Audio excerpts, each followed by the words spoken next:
मेरे हिसाब से मतलब मोस्ट आइडियल कैंडिडेट रहा है बायजूस एग्जाम प्रेप मेरे लिए। प्लस साथ में हमारे जो फ्री सेशंस होते थे बायजूस एग्जाम प्रेप के वाईटी चैनल पे भी और ऐप पे भी बहुत हेल्पफुल रहे हैं मुझे। टेस्ट सीरीज बहुत इंपॉर्टेंट सर एग्जाम का माइंडसेट डेवलप करने के लिए, तो डेफिनेटली मैं बायजूस एग्जाम प्रेप रिकमेंड करना चाहूँगा जो भी गेट 2023 और 2024 के एस्पिरेंट्स हैं उनके।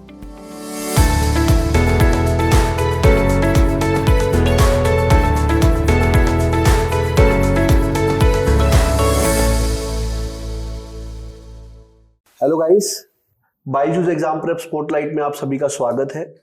एक ऐसा शो जहां पर हम टॉपर्स को बुलाते हैं और उन्हीं से सुनते हैं उनकी प्रिपरेशन जर्नी, जो आपको इंस्पायर कर सके, आपको एक रास्ता दिखा सके, गाइडेंस दे सके।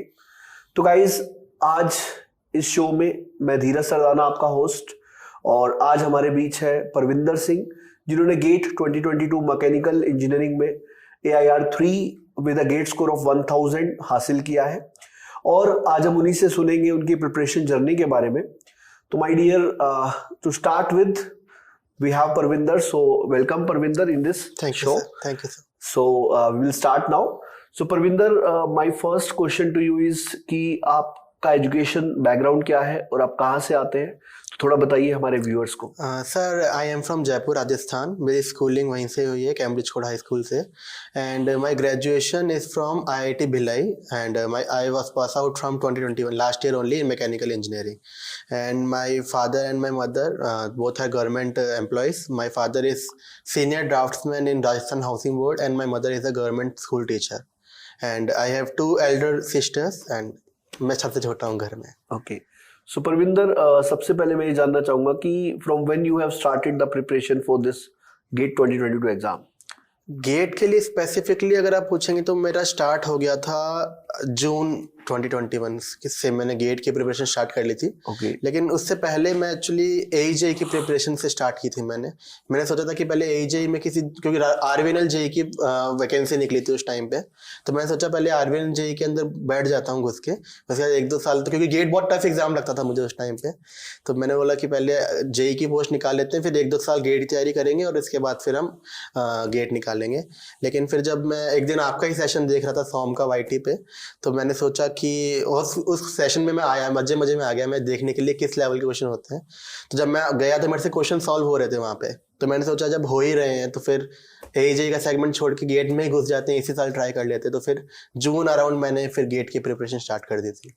सो when you have started your journey with Byju's exam prep. जी सर, तो मेरा मतलब बायजूस एग्जाम प्रेप से ही स्टार्ट किया था मैंने अप्रैल के अंदर, मतलब AEJE की प्रिपरेशन भी। And then you converted into GATEs. Okay, so how Byju's exam prep helped you in your preparation journey. Sir, बहुत मतलब मेरे हिसाब से मतलब मोस्ट आइडियल कैंडिडेट रहा है बायजूस एग्जाम प्रेप मेरे लिए, क्योंकि मतलब मैं हूँ वो मतलब ऐसा स्टूडेंट हूँ कि सेट शेड्यूल फॉलो नहीं करता मैं। मतलब रात में पढ़ता हूँ जनरली, मेरा 10 to 6 या 10 to 7 इस टाइम का मेरा ड्यूरेशन होता है एक्चुअल पढ़ने का।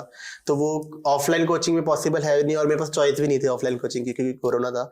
तो ऑनलाइन कोचिंग में वो मेरे पास था कि रिकॉर्डेड सेशंस होते थे, तो मैं कभी भी देख सकता हूँ उनको, प्लस 2x स्पीड में देख सकता हूँ जल्दी करने के लिए। और साथ में कोई सब टॉपिक समझ में नहीं आया तो वापस एक बार उस वीडियो को देख लिया। या फिर बायजूस एग्जाम प्रेप में ये होता है कि हम एक मतलब अगर हम गेट का कोर्स लेंगे तो हमारे पास हर कोर्स जितने भी बैच चल रहे होंगे कोई भी एक्सेस कर सकते हैं हम।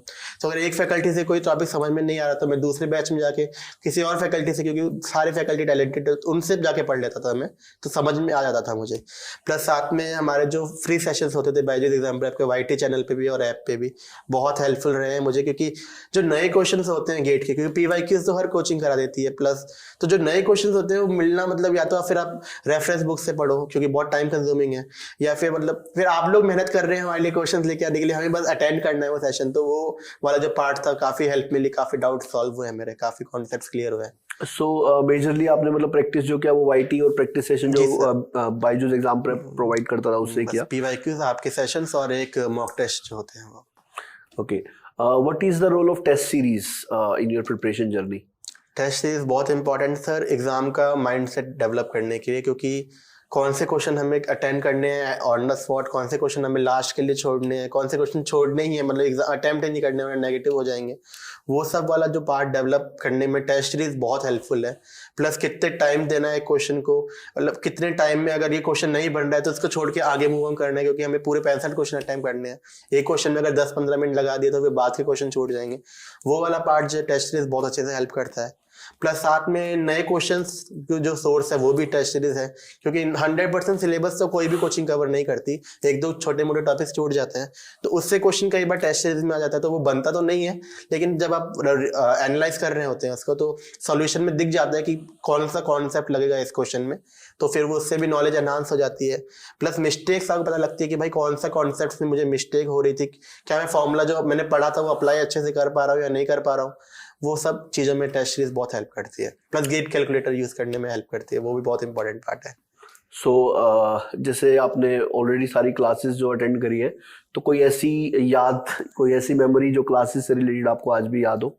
यस सर, मतलब जब आप थ्योरीज ऑफ फेलियर पढ़ा रहे थे तो आपने मतलब अच्छे से पढ़ाया था कि पहले रैंकाइन आए, उन्होंने ब्रिटल के लिए दी, फिर गैस स्ट्रेस का आए, उन्होंने डक्टाइल के लिए दी, फिर हमारे हेग्स आए, उन्होंने एनर्जी वाला कॉन्सेप्ट लगाया था, उन्होंने नहीं चलो चलो फेल हो गया वो, फिर सैन वेनेंट्स आए, उन्होंने स्टेन वाला लगाया, उसके बाद हमारे वॉन माइसिस आए, उन्होंने बोला नहीं भाई ब्रिटल डक्टाइल। वो वाला जो पार्ट है मुझे अभी भी अच्छे से, मतलब अगर इंटरव्यू कोई पूछ लेगा तो मैं स्टेप बाय स्टेप पूरा बता सकता हूँ। तो मुझे काफ़ी अच्छे से याद है थ्योरी ऑफ फेलियर वाला पार्ट। ये काफ़ी बोरिंग सब्जेक्ट है मतलब, और भूलना बहुत आसान है, लेकिन आपने इतने अच्छे से पढ़ाया था, मुझे अच्छे से अभी तक याद है वो वाला part. So the best thing is कि एक मेमोरी रहती है क्लासेस की। यस ओके, सो परविंदर, एक और चीज मैं पूछना चाहूंगा। जनरली कैंडिडेट्स इस बात से परेशान होते हैं कि कब हमें शुरू करने चाहिए टेस्ट देने, जो फुल लेंथ टेस्ट होते हैं, क्योंकि सब्जेक्ट वाइज तो सब्जेक्ट कंप्लीट होने के बाद हम लोग दे सकते हैं, टॉपिक वाइज भी दे सकते हैं, डेली क्विजेस तो एवरी क्लास के बाद आपको पता है बीईपी पे अवेलेबल होता है। So when we shall go for the full length test series? मतलब मैंने स्टार्ट कर दिया था जब मेरा अप्रॉक्स 65% 70% सिलेबस कंप्लीट हो गया था, जो था अक्टूबर के फर्स्ट वीक में। तो स्टार्टिंग में मतलब एक मंथ मैंने 1 वीकली टेस्ट सीरीज दी थी, एक वीक में एक टेस्ट। उसके बाद फ्रीक्वेंसी बढ़ा के मैंने 2 टेस्ट दे रहा था वीकली। फिर लास्ट के 2 मंथ्स में आते आते मैंने पर डे टेस्ट देना, मतलब लास्ट के 1 मंथ में आते हुए मैंने पर डे टेस्ट देना, और उसके बाद एक दिन में 2-2 टेस्ट, बस ऐसे भी टेस्ट दिए। तो हाँ, मतलब अक्टूबर के अंदर आपको स्टार्ट कर देना चाहिए फुल लेंथ टेस्ट देना, मतलब। और अगर आपका पहले सिलेबस कंप्लीट हो जाता तो पहले भी स्टार्ट कर सकते हैं। Means around 7 to 8 subject when they are completed, we shall go with that. Okay, great. So Parvinder, जब आप प्रिपरेशन कर रहे थे तो डेफिनेटली ये एक ऐसी जर्नी है जिसमें हर्डल्स ना आए, ऐसा हो ही नहीं सकता। जी सर। तो what kind of hurdles you have faced in your preparation journey and how you have crossed them? तो सबसे मेजर हर्डल मेरा जो आया था कि जब जैसे आप पता जून में मैंने प्रिपरेशन स्टार्ट करी थी, तो गेट मेरा टारगेट था, लेकिन मेन फोकस नहीं रहा था पूरी जर्नी के दौरान। बीच में और एग्जाम्स थे, हमारे ईएससी का प्रीलिम्स था 2021 का, उसके बाद हमारा बार का एग्जाम हुआ, एचपीसीएल का एग्जाम हुआ। तो as a sort of check points काम किए वो एग्जाम मेरे लिए। तो हर एग्जाम से पहले रिवाइज किया, हर एग्जाम से पहले जितना पढ़ा हुआ वो रिवाइज किया। तो ईएससी प्रीलिम्स के लिए मतलब 1.5 महीने के आसपास टाइम था मेरे पास, तो मैं उसमें जितना पढ़ सकता था उतना पढ़ने की कोशिश कर रहा था, क्योंकि बिना प्रिपरेशन के एग्जाम देना पसंद नहीं है मुझे। तो उस चक्कर में मैं लगभग दिन के 14-14 घंटे पढ़ रहा था। तो फिर ईएससी तक तो मैंने पढ़ लिया, लेकिन उसके बाद मेरे से हिम्मत ही नहीं हो रही थी किताब उठाने की। तो लगभग 2 हफ्ते 3 हफ्ते तक मेरे से किताब उठी नहीं। उसके बाद मेरा मन ही नहीं करता था किताब खोलने का।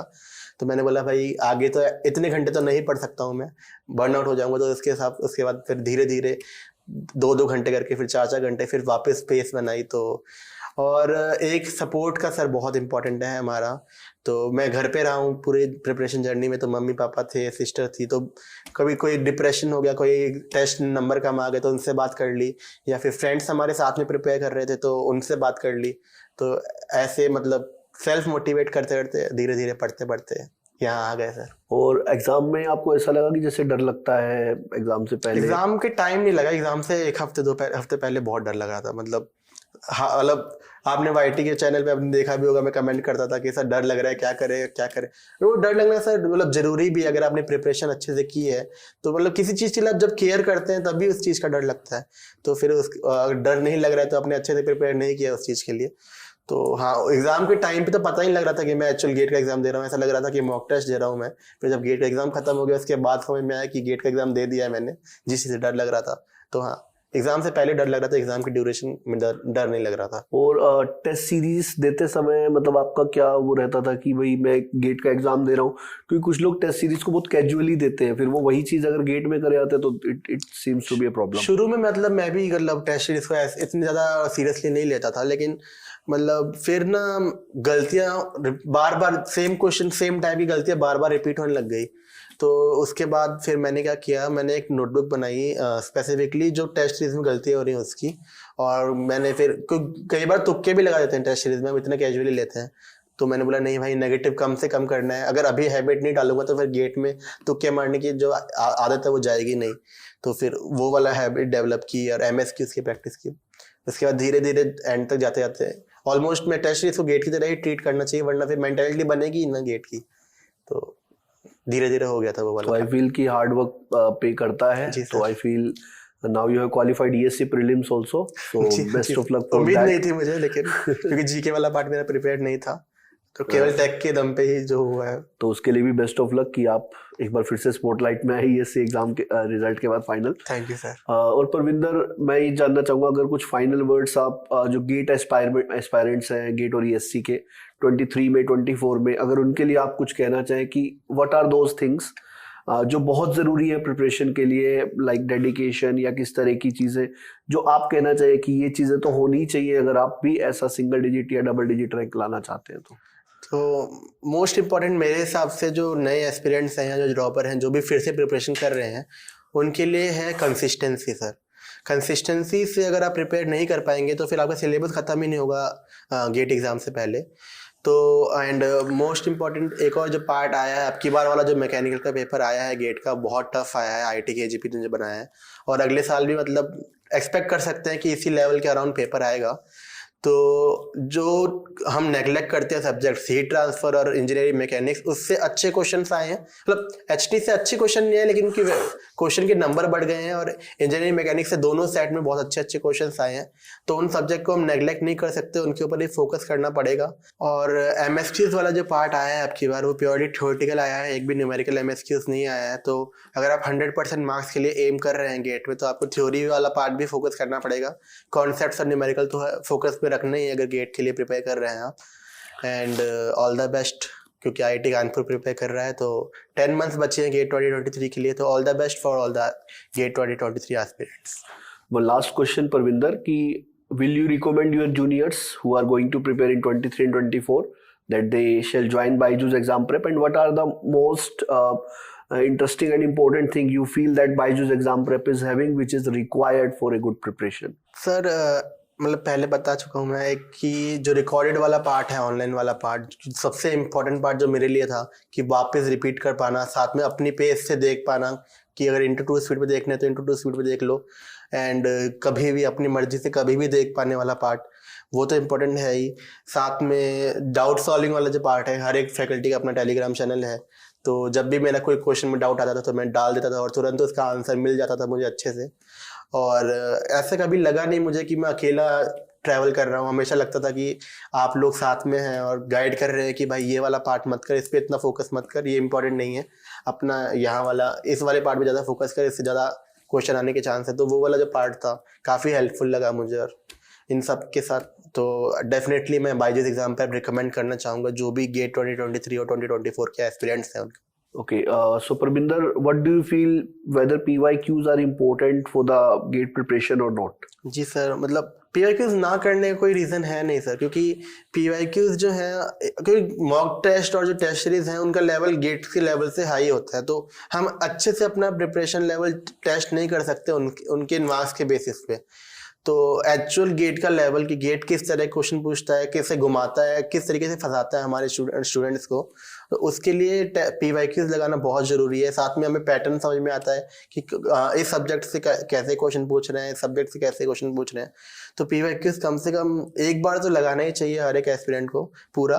तो मैंने कैसे किया था, मैंने पूरे PYQs एक बार सॉल्व किए थे, और जो क्वेश्चन मुझसे नहीं बन रहे थे उनको मैंने स्टार मार्क कर लिया था, और फिर सेकेंड और थर्ड सेटिंग में मैंने केवल वही वाले क्वेश्चन अटेम्प्ट किए थे PYQs के, चेक करने के लिए कि अब बन रहे हैं, अभी भी मुझे इशू आ रहा है उन क्वेश्चन में। Okay, So thank you Parvinder for being here.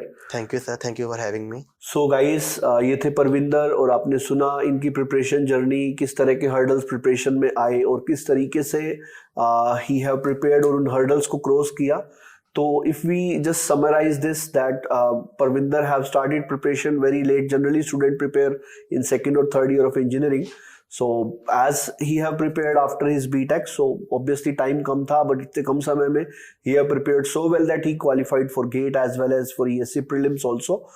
So guys, आपको भी ज़्यादा से ज़्यादा टेस्ट देने हैं. जैसा कि आपने सुना, आफ्टर 7 to 8 सब्जेक्ट कंप्लीट होने के बाद you need to go for full length test. और शॉर्ट नोट्स बनाना कोई कंपल्शन नहीं है, इट डिपेंड्स.